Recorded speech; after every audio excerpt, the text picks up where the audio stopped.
Pasal ini tentunya membahas tentang pemberontak. Jadi ciri-ciri pemberontak itu digambarkan di sini.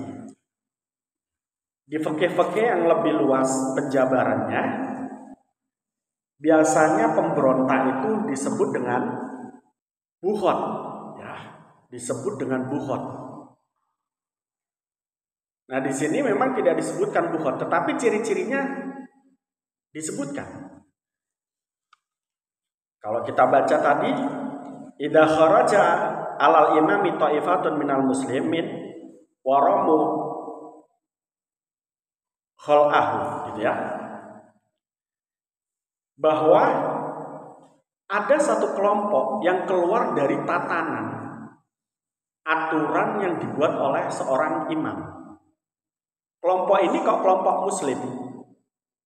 Bagaimana tanggapan seorang imam atau seorang presiden menanggapinya? Disebutkan ada klasifikasinya. Kalau andai kata kelompok muslim ini mencegah atau merusak tatanan Islam dengan mencegah syariat Islam di satu negara, mencegah hukum yang berlaku di satu negara, maka yang pertama kali dilakukan oleh pemerintah adalah menangkap. Kemudian mereka ditakzir. Itu kalau hanya mencegah. Jadi contoh nih, ada orang muslim mencegah orang muslim lain untuk mengeluarkan zakat ke pemerintah.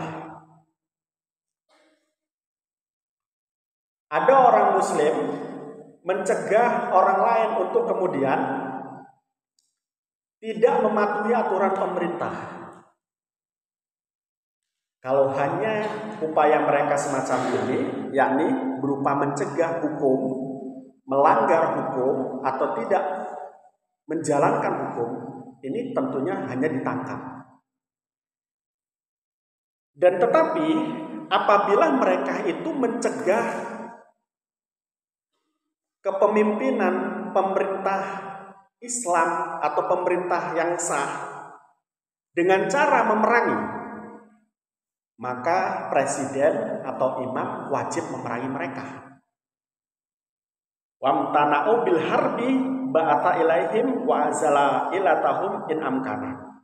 Fa in abau qatalahum bima la ya'ummu syarruhu kannari wal man jadi. Jadi kalau mereka tadi memerangi kita atau memerangi pemerintahan yang sah, maka boleh pemerintah memerangi mereka atau membunuh mereka. Dan dalam kaitan ketika mereka ditangkap tadi oleh pemerintah, itu tetap harus menjalankan aturan yang ada. Jadi kalau aturan sebuah pemerintah itu manakala ketika menemui buhot atau pemberontak semacam tadi, itu disikapi bagaimana, yakni dipenjara ya dipenjara. Kalau di satu pemerintahan atau satu negara menyikapi buhot semacam tadi harus dibunuh, ya dibunuh. Jadi harus mengikuti aturan yang ada dalam menyikapi buhot ini. Ya. Nah, andai kata nih, ketika kita menangkap mereka dan ketika memerangi mereka, mereka merasa rugi.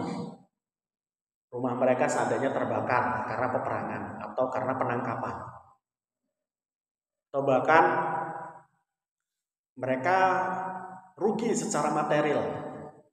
Dalam kaitan ini tidak wajib bagi pemerintah untuk menggantinya.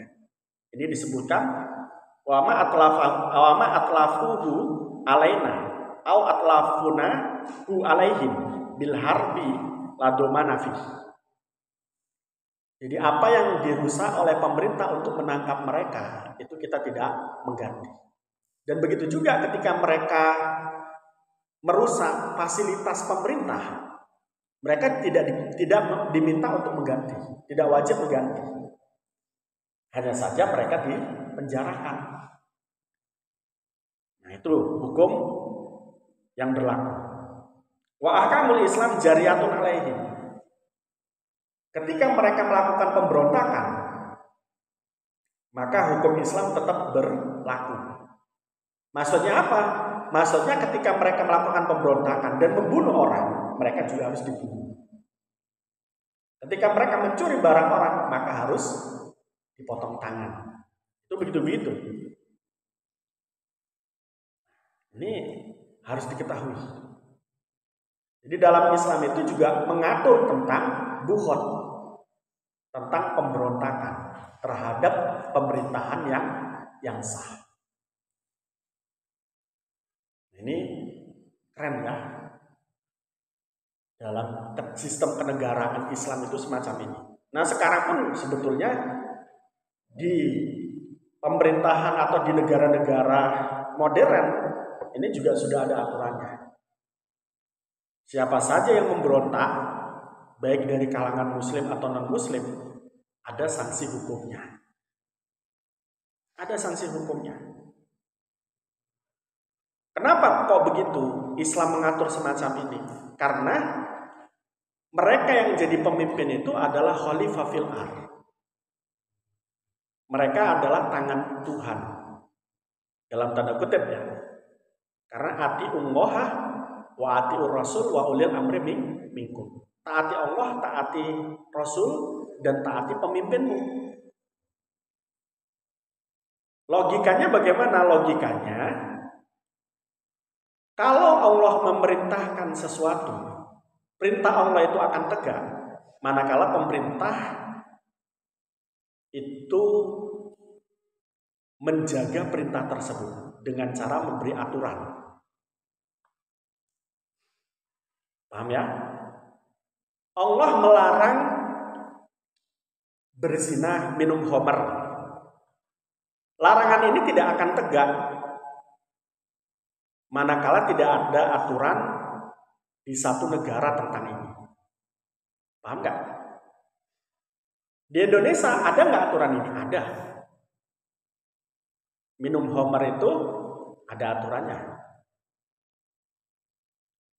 Ada aturannya. Berzina ada aturannya. Tidak diperkenankan. Membunuh orang ada aturannya. Aturan-aturan ini sejatinya sudah diatur oleh Allah melalui Rasul. Aturan ini akan bisa tegak manakala ditegakkan oleh pemerintah. Dalam kaitan ini adalah tadi presiden dalam tanda kutip. Makanya Allah mengatakan ati ummoha wa ati Rasul wa ulil amri minkum. Itu begitu. Ya, terlepas dari bahwa di Indonesia itu tidak murni menjunjung dan menerapkan. Ya. Kalau menjunjung nilai syariat, Indonesia sudah sangat menjunjung nilai syariat. Tapi kalau menerapkan hukum Islam, yang hukum Islam itu bentuknya kisos, rajam, dan biat, ya tentunya tidak. Tapi secara substantif, hukum di Indonesia itu sudah sangat bernilai Islami. Kenapa? Tadi saya katakan zina dilarang. Karena apa? Ada nilai-nilai yang diajarkan oleh Islam melarang perzinahan. Minum khamr dilarang, membunuh dilarang. Sehingga ini kemudian tidak bisa kita katakan bahwa hukum di Indonesia itu bukan hukum Islam. Ya enggak? Kenapa? Nilai-nilainya itu sudah terkandung dalam hukum-hukum tadi. Nilai-nilai Islam itu.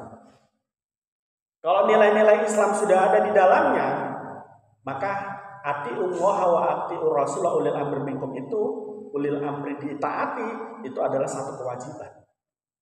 Maka barang siapa yang kemudian menggugat ataupun tidak patuh terhadap aturan yang ditetapkan oleh pemerintah, dia harus dipenjarakan. Dia harus diperangi kalau dia memerangi. Sayangnya kalau di Indonesia itu, ketika ada yang mau membunuh siapa? Presiden, itu dibiarkan. Dalam tanda kutip ya, dibiarkan itu hanya di penjara doang. Kalau di Islam bagaimana? Sudah, kalau karena dia memerangi kan gitu kan, ya dia harus mati juga. Walaupun nggak membunuh presiden, karena dia memerangi tadi tuh. Tadi kan disebutkan itu. Mana? Fa'in abau qatalahum bima la ya'ummu syarruhu kannar wal manjanik. Ada orang kok kemudian untuk kemudian disadarkan dari perbuatan memerangi pemerintah. Ya sudah, dia harus diperangi, dia harus dibunuh. Nah, di Indonesia enggak, masih penjara gitu saja atau dihukum seumur hidup. Tapi enggak. Biasanya orang-orang yang membuat teror itu hanya dihukum sampai berapa tahun. Kecuali mereka-mereka yang meneror dengan meledakkan gereja yang mengakibatkan korban banyak, itu baru kemudian dihukum mati atau dihukum seumur hidup. Di Indonesia, bukhot-bukhot itu masih leluasa. Tidak sebagaimana di Islam. Di Islam langsung boleh dibunuh. Wajib dibunuh. Itu di Islam. Kalau di Indonesia beda lagi tuh. Bukhot-bukhot tadi, mereka yang nggak patuh kepada pemerintah, sak maunya sendiri, masih bisa enak-enak, santai-santai di penjara. Kalau di dalam Islam mereka boleh dibunuh.